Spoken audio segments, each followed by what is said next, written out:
Hi, everyone. We're going to go through a really incredible exercise where you only do 1 minute of high intensity and 9 minutes of rest. So it's modeled after this incredible research study done by these scientists. And the title is called 12 Weeks of Sprint Interval Training Improves Indices of Cardiometabolic Health Similar to Traditional Endurance Training despite a 5-fold lower exercise volume and time commitment. So let me just repeat that.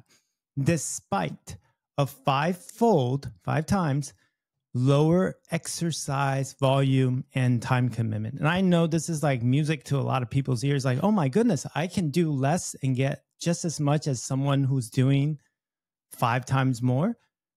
It seems to suggest that in this literature. Now, the study was actually done on sedentary males, and they found that after this intervention that took place for about 12 weeks, that there were improvements in the individual's ability to process oxygen each minute, which has improved their VO2 max. Their insulin sensitivity also improved, and their mitochondria content, which is important for generating energy, improved too. So I think that's a wonderful summary of what exercise can do for you, even in these smaller bouts of higher intensity. So I think the results of the study can be applied definitely to our daily lives. And today I'm going to try to do my very best to apply this into a exercise prescription you can actually utilize, whether you're at the office, at home, or just in the middle of a vacation. You're like, you know what? I need to do some exercise today, and I can do it now, and I can do this exercise to offset 50 minutes.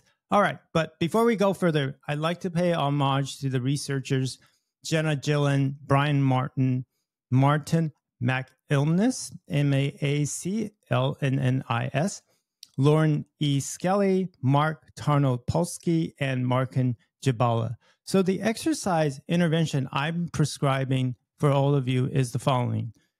If you have a treadmill, elliptical, rowing machine, Peloton, exercise bike, anything of that nature where you can push 80% of your maximum effort in one bout without having to worry about a car hitting you or, you know, kids or any interference, that's wonderful. If you have a sidewalk outside and it's safe and there's no traffic, use that. If you have a really big backyard, use that.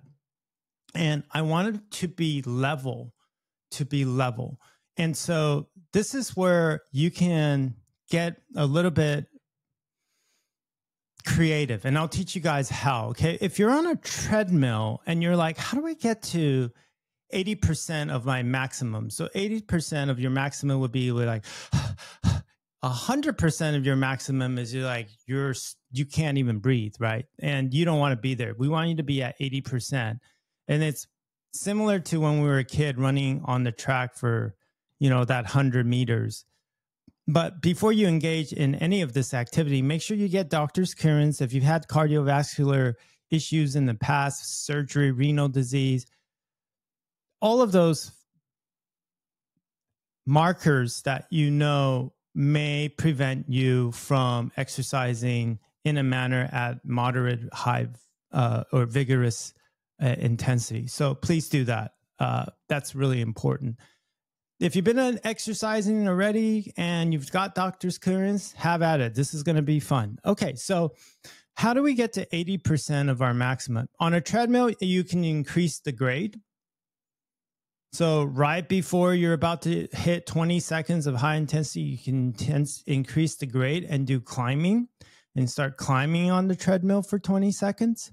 If you do not want to increase the grade, you can walk fast or even jog for 20 seconds, depending on your comfort level and how you feel like you can get to that 80%.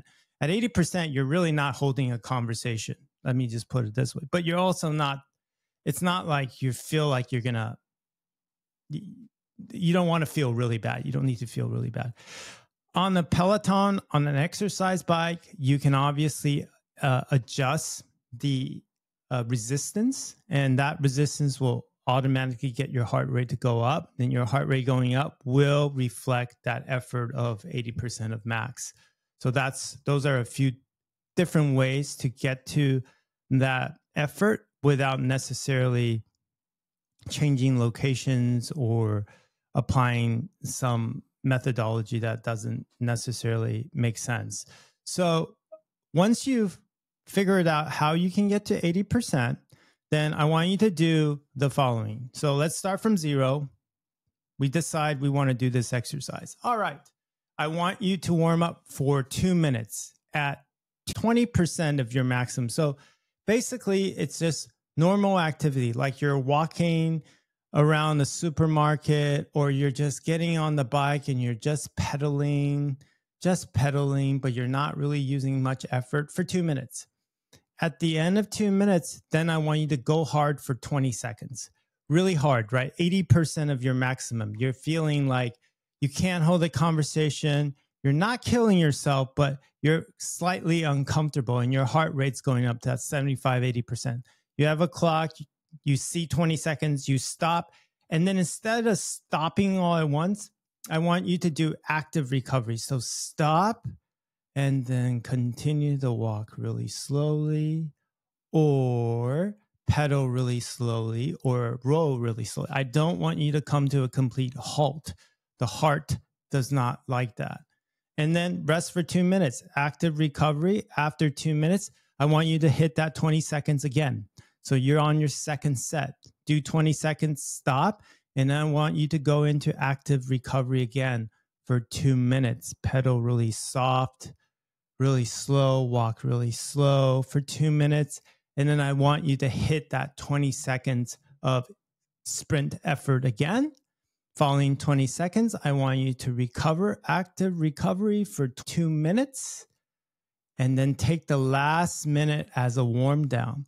That'll be total of 6 minutes of active recovery, 1 minute to 2 minutes of warm up and warm down, and 1 minute, and only 1 minute of intensity at 20 seconds each, right? So that's 3 20-second intense movement.